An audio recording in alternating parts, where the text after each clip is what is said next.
the law of attraction and the universe, do we have what we want? Most of us are used to say, yes, I want it, I like it. But besides these, we also talk and think about what we don't want. In today's world, fighting against the things we do not want is very common. For example, we are fighting against poverty, violence, inequality, war, cancer, and many other things that we don't like. But we do not realize is that we are making them more pronounced. Perhaps this is because many of us are unaware of the power of the law of attraction, and ignore its impact on our lives. The law of attraction tells us that we create what we think about. Focusing on what we do not want and struggling to eliminate them will increase their energy and we attract more of them. A traditional common saying was, when you have a fear of something, it'll surely happen to you. The reason you get whatever you're afraid of is that by doing so, the message we send to the world is, no, I don't want it, and I'm uncomfortable with it. Like the feeling I have right now. The law of attraction receives it with a powerful force and returns it back to you with greater speed and intensity. Because the law of attraction cannot determine what you want or don't want. It only receives your thought and feeling and sends you similar experiences. What can we do now? Now that our lives are full of contradictions and struggles, what can we do to change our lives? You'd better get inside yourself and send new messages to the world with your thoughts and feelings so that the law of attraction will create new images for you. Resistance and struggle for what we do not want and what has happened as a futile effort. Doing so will give your thoughts more energy and power and make it more repetitive in your life. That way, things you don't like are getting bigger. People think that if they have a problem in life, they should think about it so that they can solve it.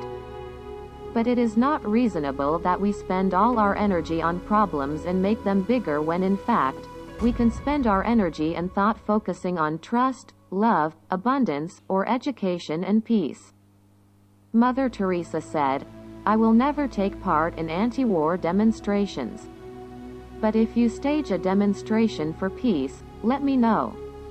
She understood the secret of the law of attraction.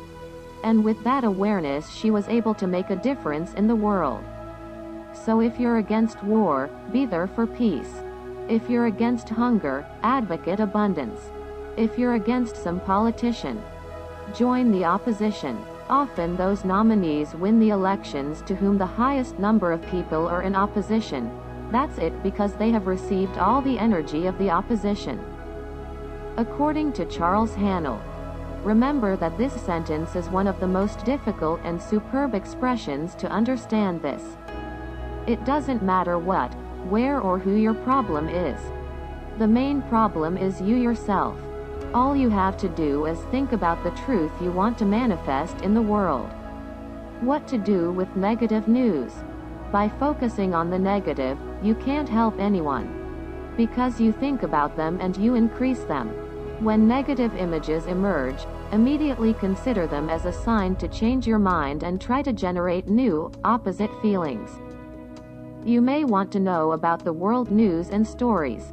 It's okay, but just do not immerse yourself in the events. All you have to do is to send a message of love and health wherever you are. When an accident occurs, we read the newspapers more. The audiences of the broadcasters reach the maximum number after a disaster. So news channels and newspapers mostly give us bad news. Because we want more bad news. So we are the cause and the news media the effect. In fact, it is the law of attraction that does so. Learn calmness, think right, and let the hungry world be filled with your positive thoughts and peace. Do you realize that you have unique abilities in this world? By focusing on your abilities and good things, you experience the best of emotions and create more value for yourself and those around you so you can help the world. It is not your job to change the world or those around you. Your job is to swim in the streams of life in the world and try to show your best and enjoy it and be happy. Don't get frustrated with what's going on in your life and against your will. Accept your responsibility toward them, learn from them, then release them and strive to change your world. There is enough goodness and abundance for everyone in the world. The good things in the world will never end. Abundance is part of the principles of secret and the law of attraction. And the mindset that there are limitations and shortcomings and that many people are forced to be deprived of it is basically derived from observing only the external situation and the notion that everything is made from the outside. With this mindset, you will definitely experience shortages and limitations. But now, with the law of absorption, you know that everything comes from within us, including our emotions and thoughts. Your mind has the power to create everything, so how can there be a shortage? You have been given amazing power to create the life you want. There is no limit to your thoughts, you just need to cultivate your thoughts so that you can create what you want. And believe that enough of everything exists for everyone. You just have to go toward it.